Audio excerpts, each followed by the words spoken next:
खुशी से साथ रहना है तो बीच का रास्ता तलाशना ही पड़ता है। शादी की शुरुआत में तो सब ठीक रहा, मगर बाद में नेहा को यश का व्यवहार बचकाना लगने लगा। वह माँ से शिकायत करती, माँ यश में गंभीरता नाम की चीज़ ही नहीं, बहुत ही लापरवाह है, कोई भी चीज़ जगह पे नहीं रखता है, कोई काम समय पर नहीं करता, कुछ कहो तो फालतू की बातें बना खी खी करके हंसकर निकल जाता है, कितना भी समझा लो समझता ही नहीं। हम पूरी तरह मिसमैच है माँ।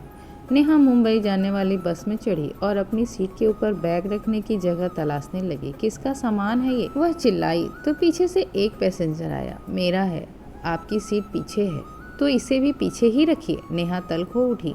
पीछे जगह नहीं थी तो याचक स्वर पर तिलमिलाता जवाब, तो मैं क्या करूं? ये मेरी सीट है, इसके ऊपर की जगह मेरी है। नेहा जैसे यश का सारा गुस्सा उस अजनबी पर उतारने को तैयार बैठी थी। उस व्यक्ति ने अपना सामान हटाया तो नेहा बड़बड़ाते हुए अपना सामान रखने लगी। इस दुनिया में जिसे देखो वो मुझे ही फॉर ग्रांटेड ले रखा है, ऑफिस में, घर में, बस में, जैसे मैं ही फालतू हूँ। सामान रखवा आँख मूंद कर बैठ गई। मस्तिष्क में बार बार बीते हुए कुछ दिनों के दृश्य घूम रहे थे, जिनका पीछा छुड़ा वह मुंबई भाग रही थी। यश की हर बात पर लापरवाही और उसकी हर लापरवाही पर नेहा का इरिटेट होना। यश और नेहा दोनों ही आईटी प्रोफेशनल थे। नेहा की रजनी मौसी यश की माँ की पक्की सहेली थी। उन दोनों ने ही मिलकर यह रिश्ता तय किया था। मौसी अक्सर उससे कहा करती, तेरे लिए मैंने यश पर बहुत पहले से नज़र रखी हुई थी। इतना खूबसूरत, खुशमिजाज, सीधा सरल, कमाऊ लड़का कहाँ मिलता है आज। मेरे कहने से तू आँख मूंद कर शादी कर ले, देखना मुझे ज़िंदगी भर दुआएं देगी। यश पहली नज़र में ही उसके दिल में घर कर गया था। दोनों अलग अलग कंपनी में नौकरी करते थे, मगर थे पुणे में, इसलिए प्रोफेशनल फ्रंट पर भी यह शादी उसके अनुकूल थी। शादी की शुरुआत में तो सब ठीक रहा, मगर बाद में नेहा को यश का व्यवहार बचकाना लगने लगा। वह माँ से शिकायत करती, माँ यश में गंभीरता नाम की चीज़ ही नहीं है, बहुत ही लापरवाह है, कोई चीज़ जगह पर नहीं रखता, कोई काम समय पर नहीं करता, कुछ कहो तो फालतू की बातें बना खी खी करके हंसकर निकल जाता है, कितना भी समझा लो समझता ही नहीं। हम पूरी तरह मिसमैच है माँ।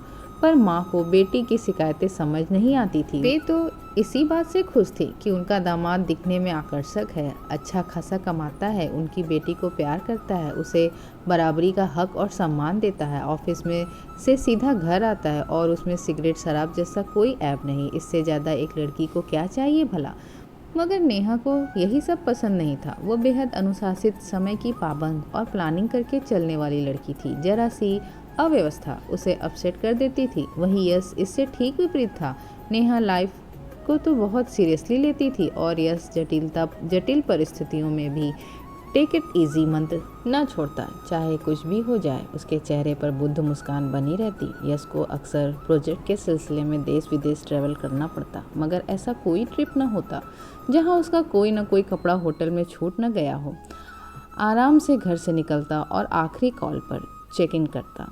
यह था यश। यदि दोनों को कहीं साथ जाना होता तो नेहा तैयार होकर गेट पर खड़ी हो जाती, पर यश की कुछ न कुछ लास्ट मिनट की तैयारी चल रही होती। दोनों के बीच तो बहस का सबसे बड़ा मुद्दा था, वह था यश का घर में स्लीपर ना पहनना, नंगे पैर चलना। उफ, नंगे पैर यहाँ वहाँ चलते हो और फिर यूं ही बिस्तर पर चढ़ जाते हो। नेहा चिढ़ जाती और रोमांटिक रात चिढ़े मुंह से बीत जाती। 3 दिन बाद यश की यूएस की फ्लाइट थी। वह अलमारी में कुछ खोज रहा था तो नेहा ने पूछा, क्या नहीं मिल रहा? नहीं नहीं, कुछ नहीं, ऐसे ही। बाद में पता चला यश को अपना पासपोर्ट नहीं मिल रहा था। नेहा बिफर उठी, हे भगवान, तुम इतने लापरवाह कैसे हो सकते हो। हर बार नेहा उसकी तैयारी करती, मगर इस बार उसने कसम खा ली कि चाहे कुछ भी हो वह उसकी कोई मदद नहीं करेगी। वह भी तो अपने सब काम खुद संभालती है। इसी तरह यश को भी सीखना होगा। उसने यश को सबक सिखाने की सोची और उसकी फ़्लाइट के 2 दिन पहले अचानक मुंबई अपनी मौसी के घर जाने का प्रोग्राम बना लिया। इस अकड़ में कि करने दो से खुद मैनेज, जब सिर पर पड़ेगा तभी अक्ल आएगी। बस मुंबई पूना एक्सप्रेस हाईवे में हसीन नज़ारों के बीच दौड़ रही थी। नेहा का शरीर सफ़र कर रहा था, मगर मन वहीं अटका पड़ा था। पता नहीं सब डॉक्यूमेंट संभाल कर रखेगा या नहीं। Laptop charger, phone charger, power bank, passport और न जाने कितने ज़रूरी डॉक्यूमेंट्स जिनके न होने पर उसे परेशानी का सामना करना पड़ सकता है। हे भगवान, क्या करूं मैं उसका? कैसे करेगा सब? कहीं उसे अकेला छोड़कर गलती तो नहीं कर दी? नेहा को डरावने विचार आने लगे। उफ, उसने सिर झटक उस विचार को बाहर निकाल फेंका, गहरी सांस ली और फिर आंख मूंदकर बैठ गई। मुंबई पहुंचकर नेहा ने पाया कि मौसी उसके स्वागत में गेट पर ही खड़ी थी और अब मिलते ही बड़े बुजुर्गों का सेट डायलॉग मारा। अरे ये क्या, ब्याह के बाद तो लड़कियां फूलकर कुप्पा हो जाती हैं, मगर तुम तो बड़ी दुबला गई हो बिटिया। गालियां पड़वाओगी अपनी अम्मा से कि कहाँ ब्याह दिया बिटिया को। इस बात के लिए तो मैं भी आपसे लड़ने वाली हूँ मौसी। नेहा के स्वर में आक्रोश देख मौसी ने चुप्पी साध ली और उसकी आंखें पढ़ने की कोशिश करने लगी। अपनी मौसी से लड़ने की सोचना भी मत बिट्टो, शुरू से ही हार जाओगी। अनुभव से बोल रहे हैं। मौसा जी ने चुटकी ली तो मौसी ने आंखें बड़ी कर उन्हें चुप करा दिया। खैर, ऐसी ही हंसी ठिठोली और लजीज खाने के साथ नेहा का स्वागत हुआ और फिर वह सुस्ताने लगी। मौसी उसके पास आकर बैठी तो उसने उनकी गोदी में अपना सर रख आंखें मूंद ली और सुनाओ बिट्टो, क्या हाल है? सब कुशल मंगल है ना? कोई खुशखबरी? बड़े बुजुर्गों का दूसरा सेट डायलॉग, जिसे सुन नेहा और चिढ़ गई। क्या मौसी, आपकी सोच भी आपकी तरह बुढ़ा गई है? बूढ़ी और मैं? ओह, मैं तो अभी जवान हूँ। बुढ़ापे वाले लक्षण तो तेरे चेहरे पर डोल रहे हैं। ना जवानी के रंगत, ना ब्याहता वाली चमक। हीरा लड़का खोज कर दिया तुझे, फिर भी ये हाल। कुछ नाराजगी चल रही है क्या आपस में? तुम्हारी सास बता रही थी कि वह यूएस जाने वाला था, गया क्या? नहीं, 2 दिन बाद जाएगा। फिर तू यहाँ कैसे? मौसी किसी अनुभवी हकीम की तरह मर्ज खंगालने में लग गई। क्यों नहीं आ सकती क्या? मेरा यहाँ आने का हक नहीं, या मैं उसकी गुलाम हो गई हूँ कि हर वक्त उसकी सेवा में तैनात रहूँ? नेहा बिफर कर उठ खड़ी हुई। मैंने ये कब कहा? मगर उसको विदा करके आ जाती, क्या सोचता होगा वो? कहते हुए धाकड़ व्यक्तित्व वाली मौसी का स्वर लड़खड़ा सा गया। वह क्या सोचेंगे इसकी आपको बड़ी चिंता है। आपको मैं क्या सोचूंगी, मुझ पर क्या गुजर रही है, इससे आपको कोई मतलब नहीं। सच तो यह है मौसी, आपने मुझे हीरा लड़का खोज कर नहीं दिया, बल्कि अपनी सहेली के नालायक लड़के को मेरे पल्ले बांध दिया। आप खून के रिश्तों के आगे दोस्ती निभा गई। मौसी ऐसा आक्रमण सहने को तैयार न थी। उन्हें संभलने में कुछ पल लगे, मगर वो इतना जरूर समझ गई कि नेहा से बात उगलवाने के लिए फूक फूक कर कदम रखने पड़ेंगे। क्या कहती हो बिट्टो, मेरे लिए तू पहले है। मुझे तेरी ज़्यादा चिंता है। उसका क्या, मर जात रिश्ते में गलती किसी की भी हो, पिसती हमेशा औरतें ही हैं। अब मौसी ने इमोशनल कार्ड खेलना शुरू किया, पर उधर चुप्पी बरकरार रही। पर हुआ क्या, बात तो बता।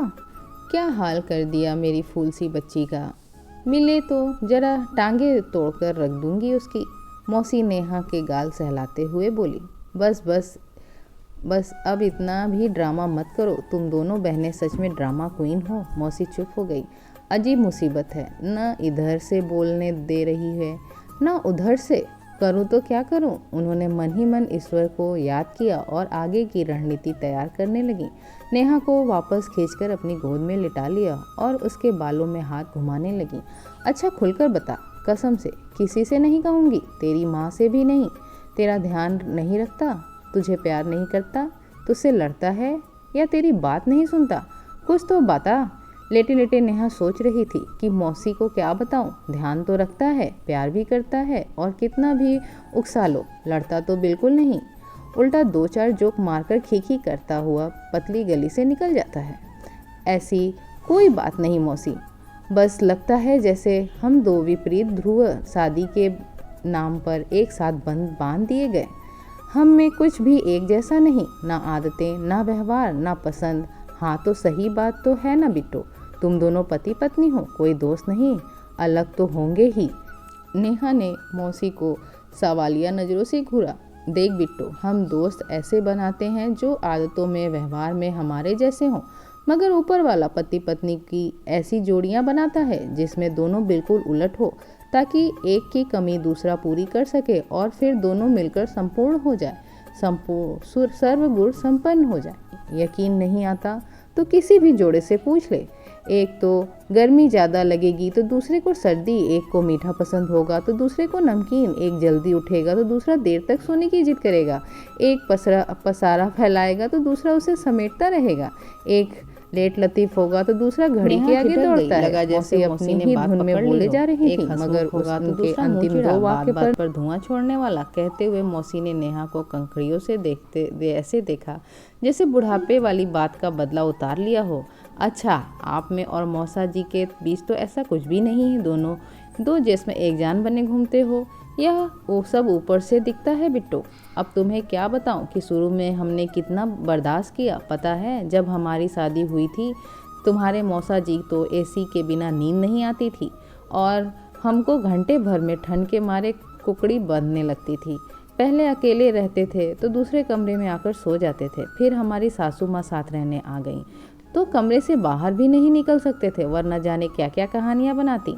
तो हम उनके सोते ही चुपचाप एसी बंद कर देते, फिर वो बौखलाए उठते और नींद में ही हमको 10 बातें सुनाकर वापस एसी चला देते। हमसे कहा करते थे, सुन लो रज्जो, अगर कभी हमारा तलाक होगा तो इसी वजह से होगा। मौसी हंसते हुए पुरानी यादों में खो गई। फिर क्या हुआ? नेहा को मौसी की बातों में रस आया।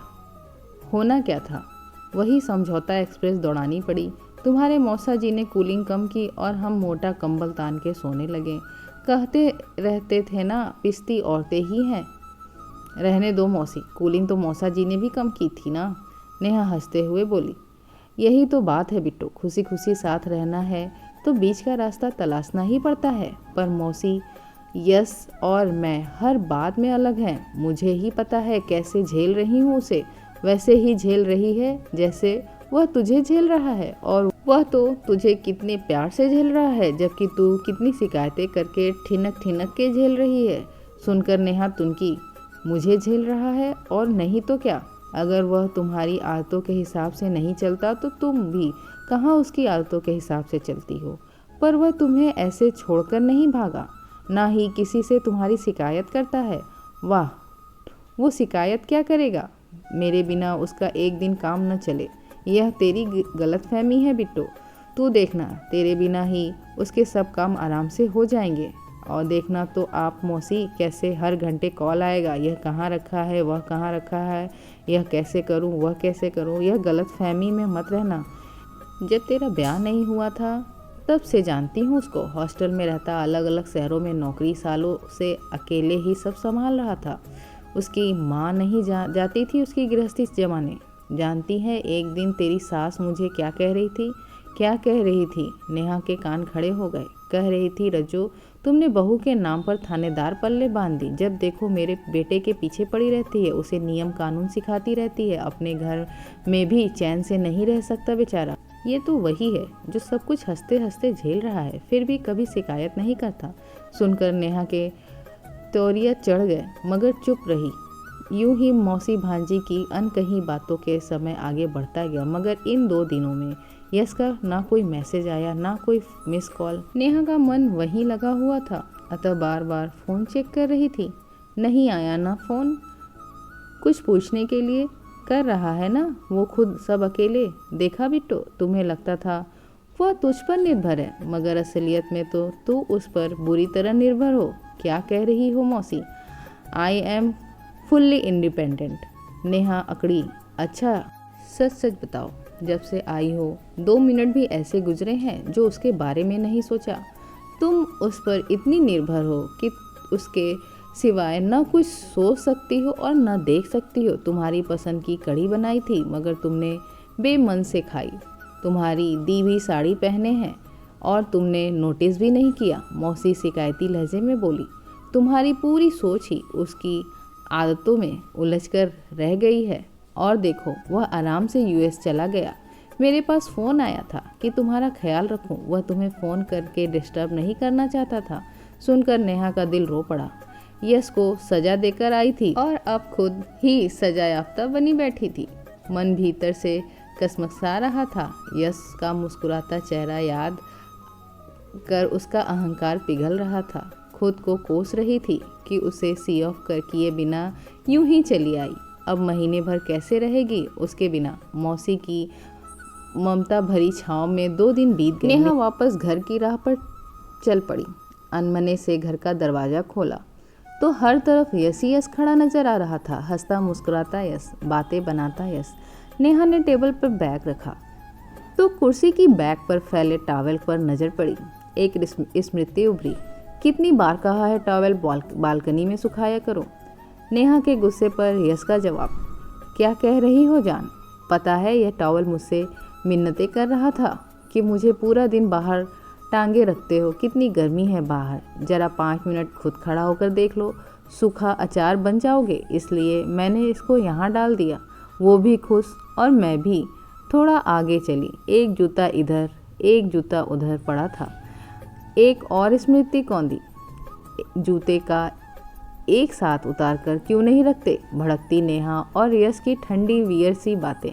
पूरा दिन तो बेचारे साथ ही रहते हैं, घर पर तो उन्हें कुछ स्पेस दो। पता है दोनों शिकायत कर रहे थे कि जब देखो हमें साथ साथ चिपकाए रहते हो, हमें भी एक दूसरे से थोड़ा ब्रेक चाहिए। तुमको अपनी बीवी से हर वक्त चिपके रहना है तो चिपको, पर हमें माफ़ करो। उसकी ऐसी ही न जाने कितनी बातों को याद कर कर नेहा भीगी आंखों से मुस्कुरा उठी।